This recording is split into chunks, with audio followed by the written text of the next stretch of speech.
అందరితో రాజకీయం చేయడం వేరు, కేసీఆర్తో రాజకీయం చేయడం వేరు. ఇది కేసీఆర్ ఒక ప్రజానాయకుడు ఉన్న తర్వాత కేసీఆర్ అంటలేడు. ఈ కేసీఆర్ను ఈ కేసీఆర్ అండ్ కేటీఆర్ హరీష్ రావు కొన్ని ఎంగిలి మెత్తులకు అలవాటు పడిపోయిన వీడొకడు ఉన్నాడు.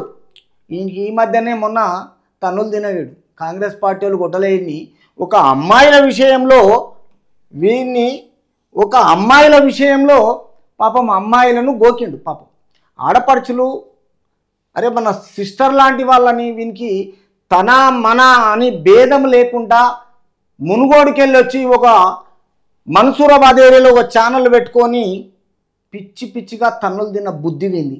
అందుకే ఏంటంటే వీనికి ఎక్కడ నిరుద్యోగ సమస్యల ఏమి లేదు, దీనికి బ్రతకడానికి అధికారం లేదు ఏమి. ఎందుకంటే చదువుకోలేదు ఎక్కువ, మామూలుగా పెద్ద జర్నలిజం ఏం లేదు, సీనియర్ జర్నలిస్ట్ కాదు, పెద్ద సీనియర్ ఏజీ కాదు. మనోడు ఏంటంటే అక్కడ ఊర్లో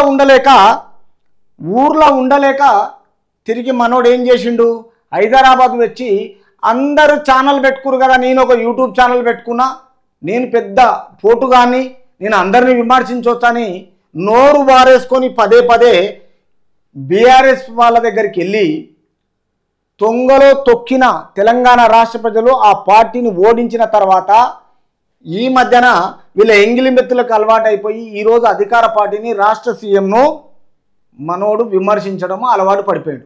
ఈ మధ్యనే జనాలు పిచ్చి పిచ్చిగా తన్నెరు. కానీ మరి ఏం చేసుకుంటాడో అర్థం కాదు. ఎందుకంటే అధికార పార్టీ అనడానికి నీకు ఏం రైట్ ఉంది? నీకు అక్రెడిటేషన్ ఉందా? పోనీ ఒక కార్డు ఉందా? నువ్వెవడో అనడానికి? అంటే ప్రతి ఒక్కరు ఇంటింటికి యూట్యూబ్ ఛానల్ పెట్టుకుంటున్నారు. అంత హీరోలేనా? పెద్ద మొగోనివా? రాష్ట్ర సీఎం తిట్టంత స్థాయి అనేది? నీ బతికెంత, నువ్వెంత? ఆంధ్ర బార్డర్లో చెండూరు ఏరియాలో మునుగోడులో ఉండి నువ్వెవడో అసలు? రాజకీయం కాదు, జర్నలిజం అన్నప్పుడు ప్రజల గురించి ప్రజల కొరకు ముందుండి అధికార పార్టీ అయినా విపక్ష అయినా తప్పు చేస్తే ప్రజలకు వివరించవలసిన నీ బుద్ధి వంకర బుద్ధితో ఈరోజు వాళ్ళ దగ్గర అడకతిన బుద్ధి ఉన్నది నీది. కాబట్టి ఈ విషయం కాదు. దీనితో అందరితో రాజకీయం చేయడం వేరు, కేసీఆర్తో రాజకీయం చేయడం వేరు అంటుంది. ఎట్లనో ఒకసారి చూద్దాం, రాష్ట్ర ప్రజలకు ఒక్కసారి వివరిస్తున్న మనోంది.